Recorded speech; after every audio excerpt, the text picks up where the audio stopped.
दो जो पत्तियां हैं, इन पत्तियों के ऊपर एक एक शमी पत्र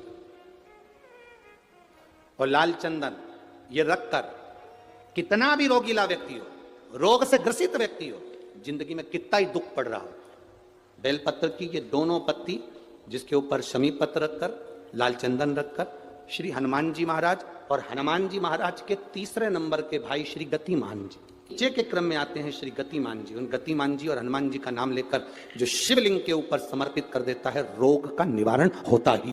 और बहुत ज्यादा संकट है, बहुत ज्यादा परेशानी है, तो हनुमान चालीसा का पाठ करो तो तिल्ली के तेल का दिया लगाओ, काली तिल के तेल का दिया, तिल का तेल का दिया हनुमान जी के सामने आसन बिछाकर। बहुत तकलीफ है तो 3 पाठ प्रतिदिन करो और एक आसन से जितने समय 9 बजे अगर आप बैठते हो पाठ करने तो 9 बजे ही बैठना है। 11 दिन तक प्रतिदिन 3 पाठ रोज करो।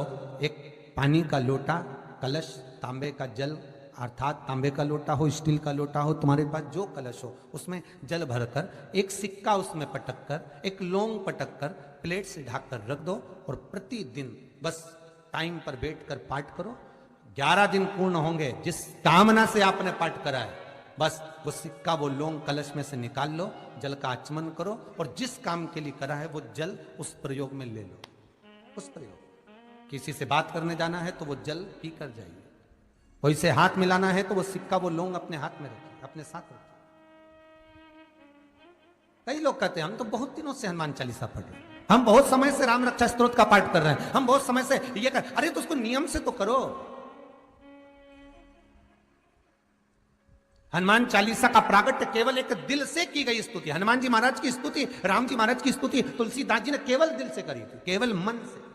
और ये नहीं कहते कि हनुमान चालीसा पढ़ोगे तभी भगवान, नहीं, आप दिल से अगर भगवान को पुकार लीजिए, आप दिल से पुकारो उसको, वो आएगा। शादी में देरी हो रही हो या कोई नया कार्य चालू कर रहे हो उसमें देरी हो रही हो, या कोई सर्विस के लिए, नौकरी के लिए जा रहे हो और वो कार्य नहीं हो रहा हो, तो एक धतूरा, केवल एक धतूरा, उस धतूरे को फोड़कर उसके अंदर का फल निकालकर उस फल को शिवलिंग पर चढ़ाकर 1 लोटा जल शंकर भगवान को समर्पित करकर, दिन होना चाहिए मंगलवार। कौन सा दिन होना चाहिए? जम के बोलो जरा, मंगलवार। हनुमान जी के सगे 5 भाई और हैं, आपको कथा में पहले कहा है, सुनिए कि नहीं सुनिए? जम के बोलो जरा, सुना है ना? हनुमान जी के 5 भाई और हैं, गतिमान, व्रतिमान, रतिमान, कैतुमान, ऐसे हनुमान जी के 5 भाइयों का क्रम और आता है शिव महापुराण के अंतर्गत। 5 भाई, अकेले नहीं हनुमान।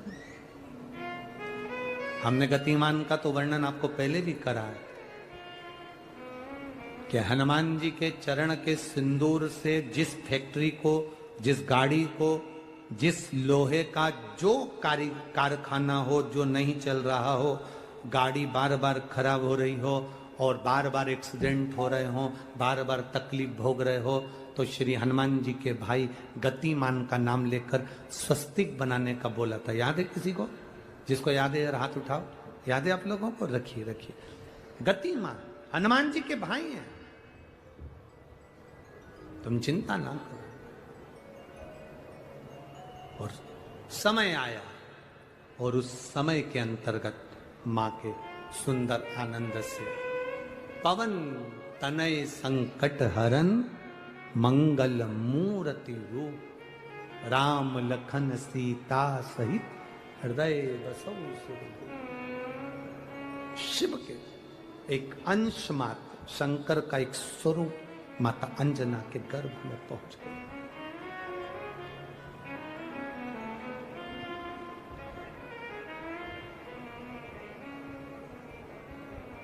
बस इस हृदय को, इस दिल को, इस मन को शिवालय तक ले जाना है।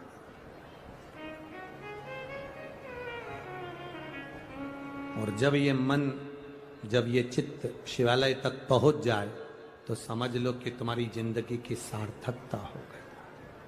और आज भी नियम है महाराज, जिसकी फैक्ट्री नहीं चलती हो, प्रॉपर्टी की आप खरीदारी बेचादारी करते हो, प्रॉपर्टी से जुड़ा हुआ काम करते हो, या लोहे से जुड़ा हुआ करते हो, या फैक्ट्री आदि का कर्म करते हो, कोई मैन्युफैक्चरिंग करते हो, वो नहीं चल रहा, तो हनुमान जी के उल्टे पांव का सिंदूर लीजिए और हनुमान जी के दूसरे नंबर के भाई गतिमान का नाम लीजिए।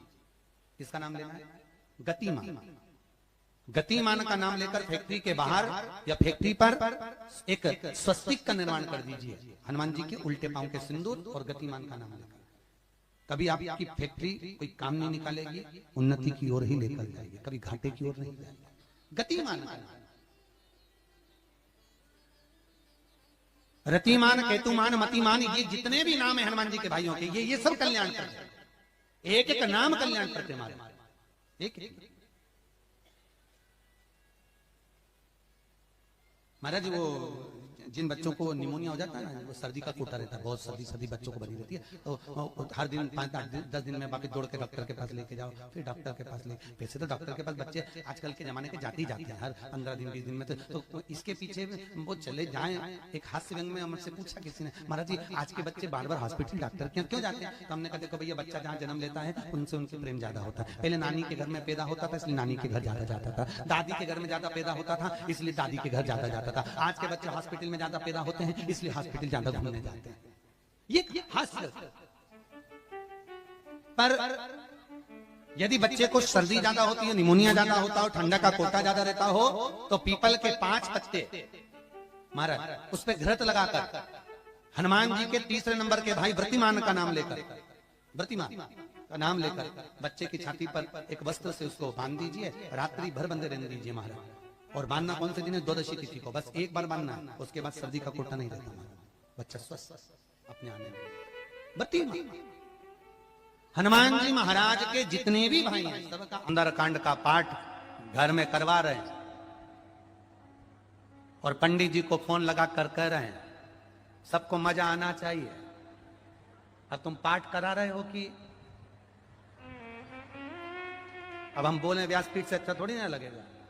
बोलो री जीजियो सही है कि गलत है? और जीजा तुम भी बोलो रे सही है कि गलत है? अब ऐसी बात हम कहें अच्छा लगे? सुंदरकांड का पाठ करा रहे हैं और पंडित जी को फोन लगा के कह रहे हैं सबको मजा आना चाहिए महाराज। हम तो बहुत सारे सुंदरकांड करने वाले थे, परंतु हमने तुम्हारा सुना था कि तुम सुंदरकांड में बहुत मजा ला देते हो, इसलिए हम तुमसे करा रहे हैं, इसीलिए तुमसे करा रहे हैं। अब सुंदरकांड का पाठ मेरे हनुमान जी की कथा, मेरे हनुमान जी का चरित्र मजा लेने के लिए नहीं है, मोक्ष लेने के लिए है। ये मजा करने का विषय नहीं है, ये मोक्ष पाने का विषय।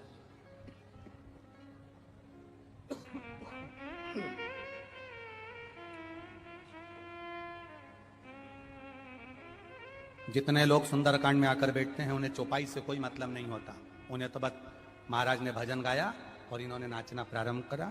जिस सुंदरकांड में लोग ज्यादा नाच लें समझ लो वो सुंदरकांड सफल हो गया।